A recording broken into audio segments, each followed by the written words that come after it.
ukuran yang sudah tadi kita tentukan ya. Ini. Jadi 3 kali caranya, cara cepatnya. Daripada kita gini itu lama. Ini lama sekali harus mengerjakan. Jadi cara mudahnya klik 2 kali di rectangle tool. Nah ini ya. Lalu ini ada juga ellipse tool. Ini fungsinya membuat lingkaran. Nah, ini ya.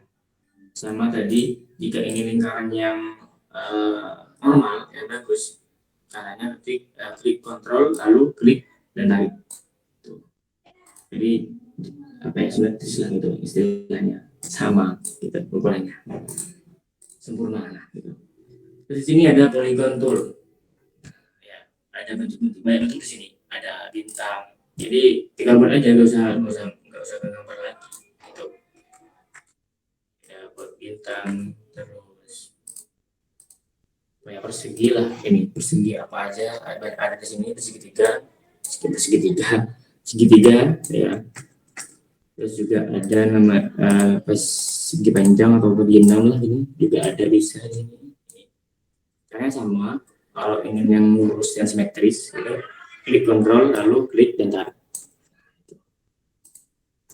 Ya. Lalu ya ini ada namanya text box, text tool. Jadi di sini fungsinya untuk membuat teks. Nah, ini. Klik apa aja terserah. Tuh, itu fungsi di situ. Terus untuk pemilihan fontnya ada di sini. Nah, banyak ya pilihannya ini fontnya. Nanti saya juga share juga bagaimana cara menemukan font baru, download font baru untuk variasi font kalian. Ketika desain nggak monoton fontnya ini aja itu bosan kan. Pasti butuh yang segar-segar di. Jadi nanti tak kasih tahu caranya untuk download fontnya. Untuk ukurannya bisa tarik di sini ya, tarik atau tentukan di sini. Ini untuk ukuran. Nah, tuh, untuk font. Lalu di sini ada namanya, ini gak usah, ini nggak terlalu sini, nggak terlalu penting. Ini cuma untuk memberitahu tahu ukurannya, semua kita buat brosur ya. Kita bikin kotak dulu atau bikin buku gitu. Nah, kita ingin tahu ukurannya, jadi cuma seperti ini, parallel dimension ini, diklik di sini ya, lalu tarik di sini. Nanti kita tahu ukurannya. Ya, nah itu, ini pokoknya ada 16,4 cm. Itu tosi ini, jadi nggak terlalu dibutuhkan juga dalam membuat desain nanti area apapun. Lalu sini juga ada ini menghubungkan ya titik-titik, namanya straight line connector. Jadi menghubungkan garis. Juga nggak terlalu fungsi sih sebenarnya. Terus juga di sini ada namanya drop shadow. Ada contour, blend. Kita buat objek dulu, select objek. Nah, kita warnain. Di sini ada drop shadow, fungsinya adalah seperti ini. Nah, membuat bayangan. Jadi kelihatannya objek yang kita buat itu timbul, gitu. Ya, bisa diarahkan kemana aja. Ini. Itu nama. Ya nama.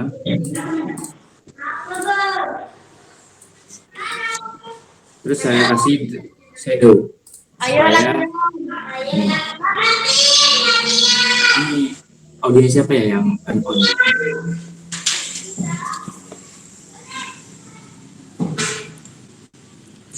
Dibacakan dulu audionya. Agak pusing soalnya. Ya ini shadow ya, bayangan. Jadi coba kita di sini pakai bayangan.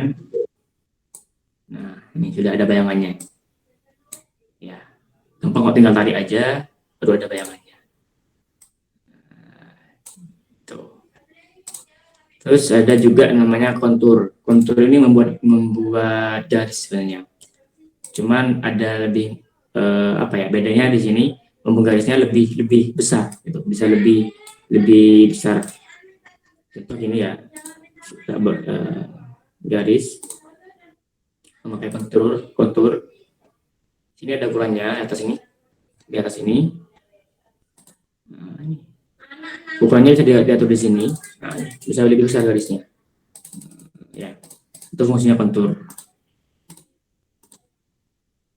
Oke. Lalu di sini ada namanya blend. Blend ini menghubungkan objek ya. Coba kita buat di sini. Bentar. Lingkaran. Ini juga di copy ya, copy paste. Taruh di sini. Kita warnain. Ini hijau, ini kuning ya. Nah, kita tarik menggunakan blend. Nah, ini. Jadi kita bisa mewujudkan beberapa objek di sini yang nanti yang menyambung dengan objek yang lainnya. Gitu ya. Kalau kita mau bikin titik-titik banyak atau kotak-kotak banyak, nanti bisa menggunakan blend ini. Itu ya. Oke, kita hapus lagi. Yang selanjutnya adalah color drop. Ini untuk mengopi kolor ya, warna. Kolor kan bahasa Indonesia-nya jorok gitu. Mengcopy warna. Ini ya. Kita bikin objek lalu diwarnain. Nah, lalu bikin objek lagi. Nah, fungsi dari ayat drop ini ya untuk mengcopy objek. Tinggal klik di sini ya, editnya. Lalu klik di sini ada simbol ini, diklik warnanya, lalu kita tempelkan di sini. Nah, tuh. Jadi mudah. Jadi ketika ada warna yang sulit ditemukan lagi, tinggal copy aja pakai ayat drop ini. Lalu ini yang selanjutnya adalah interactive fill tool.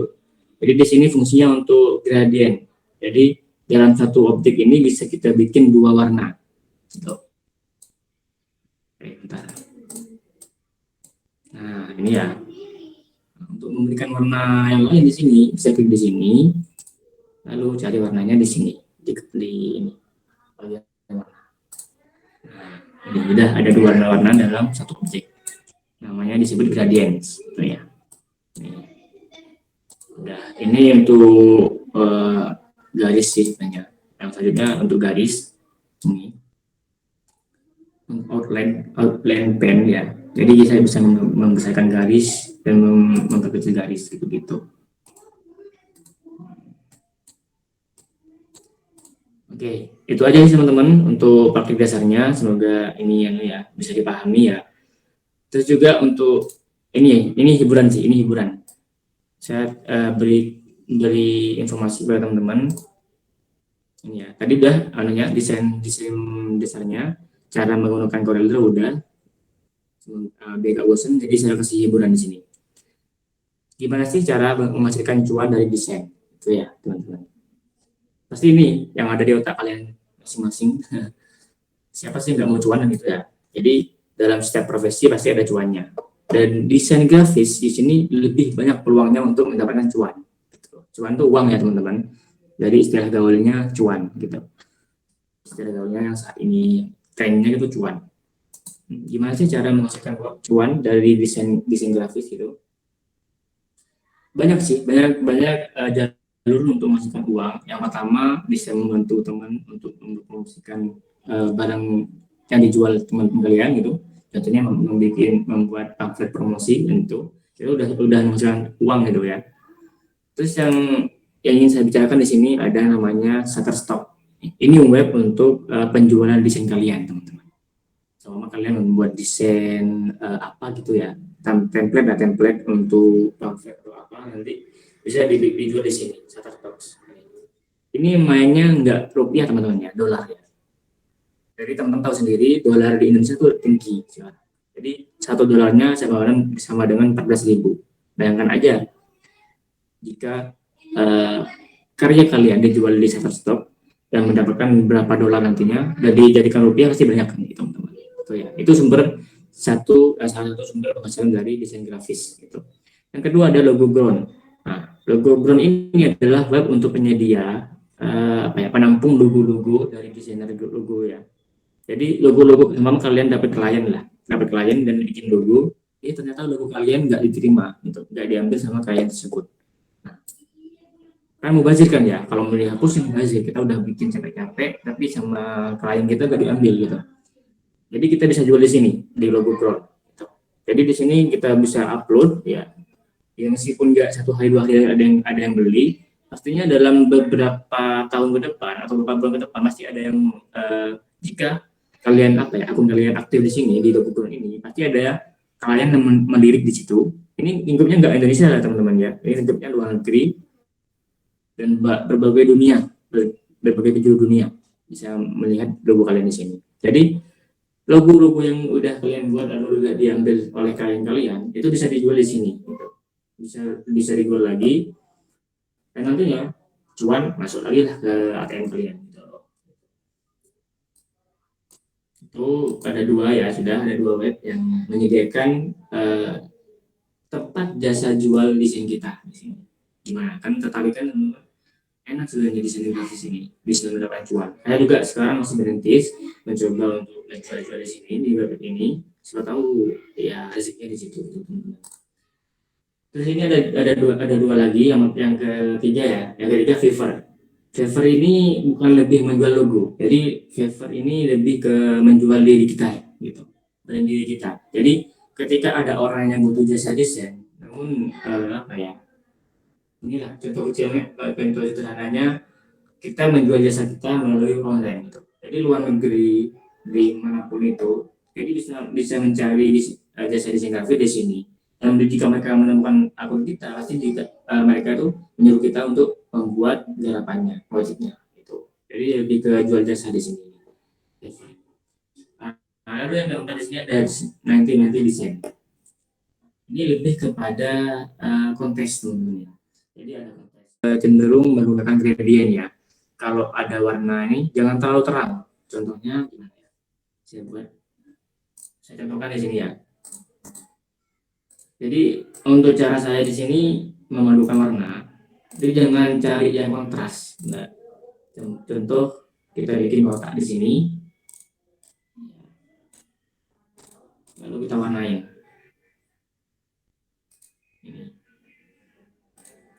Ini ya. Nah, kadang kita ini nggak cocok di sini, warnanya di sini nggak cocok. Nah, lalu kita cari ya di sini ada namanya untuk memilih warnanya. Nah, ini kita cari di sini. Nah, oh ini kan. Jadi kita sesuai dengan imajinasi saja sih Mbak. Saya juga gitu kadang kalau menurut saya udah sesuai warnanya, nggak terlalu mencorong atau nggak terlalu ini ya, apa namanya, nggak terlalu terang dan gelap gitu ya. Kadang ada yang gelap banget gini nggak bagus ini. Tapi juga kita kembali kepada awal. Kita mau bikin apa, sama kita mau bikin promosi apa gitu. Jadi pemilihan warna juga harus sesuai dengan ininya, instansinya yang minta ataupun kayak apa yang kita buat gitu ya. Itu sih Mbak, nggak banyak teori ya Mbak.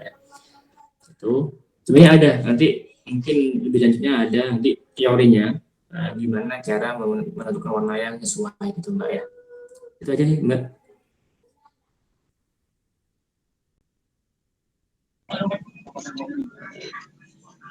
Ya, terima kasih Kak Sore. Jadi kalau emang masih belum paham ya lanjut nanti ya. Mungkin ada pelatihan di kedua nanti mungkin. Jadi nggak dasar-dasarnya kok nanti bisa lebih luas lagi kita belajarnya gitu. Sering-seringnya. Gitu. Baik, apa sudah dicukupkan dari Mbak Nisa? Ya, sudah cukup jelas. Terima kasih, Mbak Moderator. Iya, sama-sama. Untuk pertanyaan selanjutnya dari Mbak Palmahima. Monggo Mbak dipersilahkan. Assalamualaikum warahmatullahi wabarakatuh. Assalamualaikum warahmatullahi wabarakatuh. Begini Kak, saya mau tanya tentang bagaimana cara menyikapi klien yang meminta banyak revisi dari sebuah desain yang kita berikan kepada mereka, begitu. Apakah revisi tersebut mempengaruhi terhadap harga yang kita berikan kepada mereka? Terima kasih.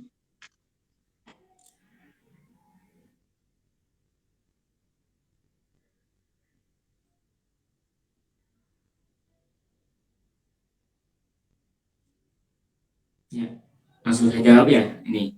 Oke, gini. Untuk klien ya, memang gitu ya. Kadang-kadang klien itu menyebalkan kadang-kadang. Ada yang minta yang bagus, harganya juga minim gitu. Jadi bikin pusing gitu kan. Jadi yang saya terapkan itu ya, saya juga masih baru belajar ya. Saya menerapkan ini. Jadi kemarin-kemarin juga gitu, saya bingung gimana menghadapi klien gitu. Klien tuh kadang gini, ya, ini udah bikin ini udah menurut kita bagus ya. Kadang-kadang menurut klien jelek gitu. Jadi kita bingung, udah dikasih yang bagus tapi beli yang jelek langsung revisi lagi gitu.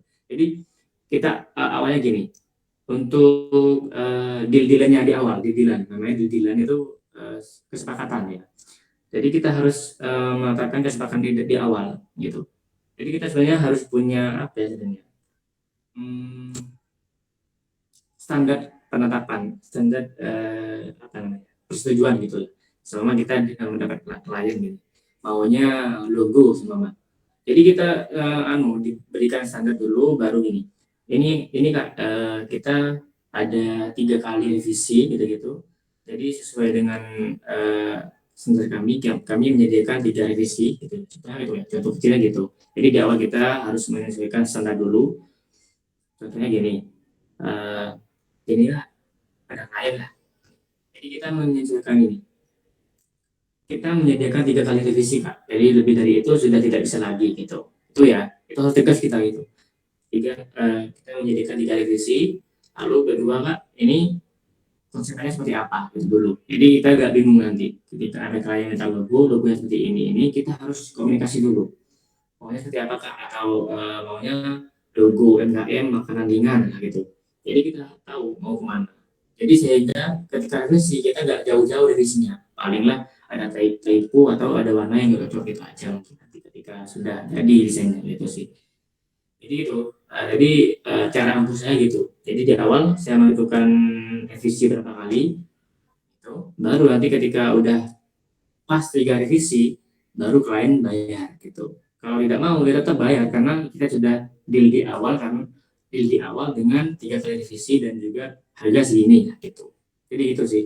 Yang pertama harus tegas di awal gitu. Ya itu aja sih Mbak Fama tadi ya. Jadi harus sepakat di awal dengan tegas gitu. Baik, terima kasih. Gimana untuk Mbak Fama? Apakah sudah cukup? Sudah, terima kasih.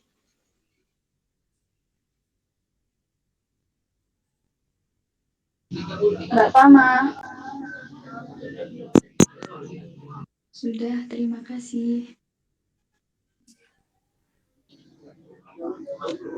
Untuk penanya yang ketiga, langsung saja Mbak Arifah Sri Utami. Monggo dipersilakan. Ya, baik. Izin untuk bertanya. Sebelumnya nama saya Arifah Sri Utami. Bagaimana Cak Soleh untuk memulai bisnis kita untuk membuat sebuah pamflet ataupun bukan pamflet sih Cak, lebih produknya kita gitu loh Cak. Tapi dalam tersebut backgroundnya itu ada produknya kita, juga ada sebuah promosi gitu loh Cak. Untuk pertanyaannya saya, bagaimana agar sebuah produk tersebut tidak terlalu desainnya itu tidak terlalu monoton dan desainnya itu bisa menarik perhatian semua kalangan masyarakat dan juga trending-trending sekarang. Begitu ya. Terima kasih.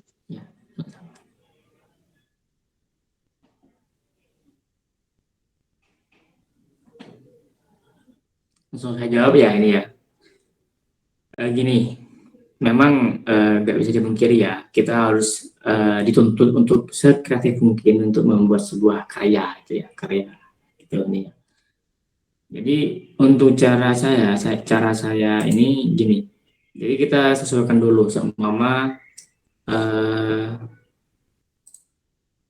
produk yang kita ingin promosikan itu apa, seumpama skincare gitu atau makanan. Jadi kita cari inspirasi dulu di IG banyak, ya, di Google juga banyak. Cari inspirasi desain yang sekiranya cocok dengan produk yang kita promosikan gitu. Sama desain untuk promosi makanan warnanya ini, terus juga model-modelnya seperti ini. Kita sesuaikan dari situ dulu, di konsep sebaik mungkin. Karena gini, ketika kita salah memilih warna saja itu sudah nggak cocok gitu.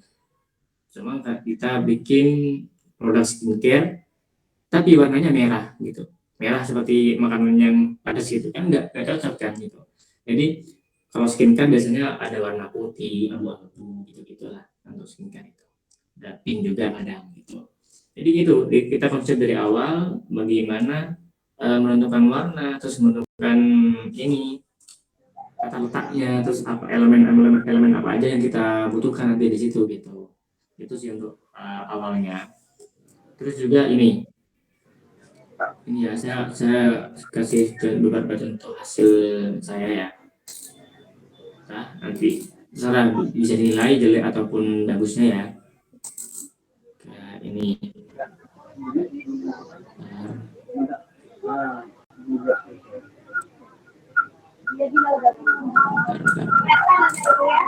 Apa?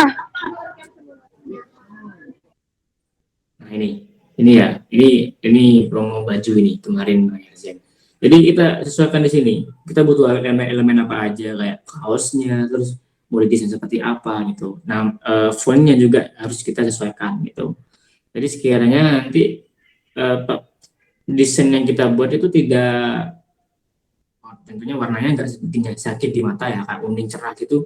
Kadang-kadang itu bikin sakit di mata. Dan juga tata letak ini. Sama ada informasi tentang spesifikasinya ini ya, terus juga ada ukurannya, harganya gitu, itu juga harus sesuai gitu. Di konsep dari awal ini, kalau jalanin jaya saya gini, saya cari inspirasi dari Instagram, kadang juga ada di Google juga di sana, cari inspirasi. Bedakan ya cari inspirasi dengan plagiat ya. Jadi kita cari inspirasi di sana, elemen-elemen yang seharusnya ada di desain baju apa sih gitu lah.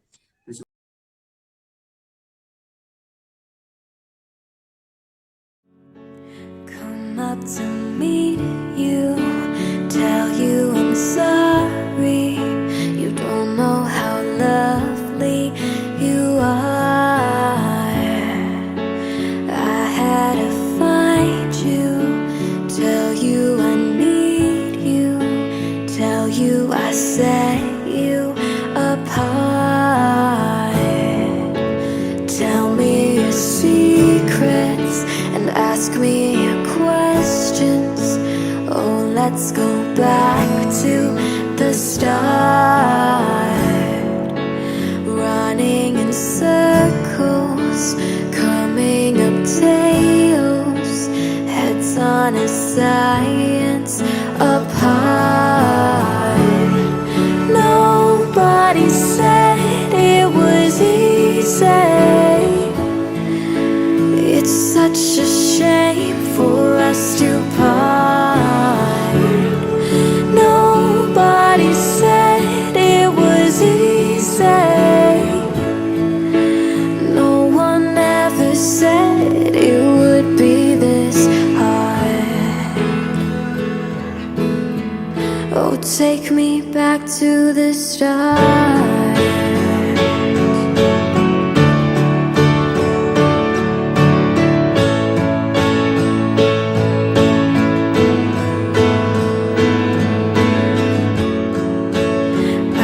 Just guessing at numbers and figures, pulling the puzzles apart.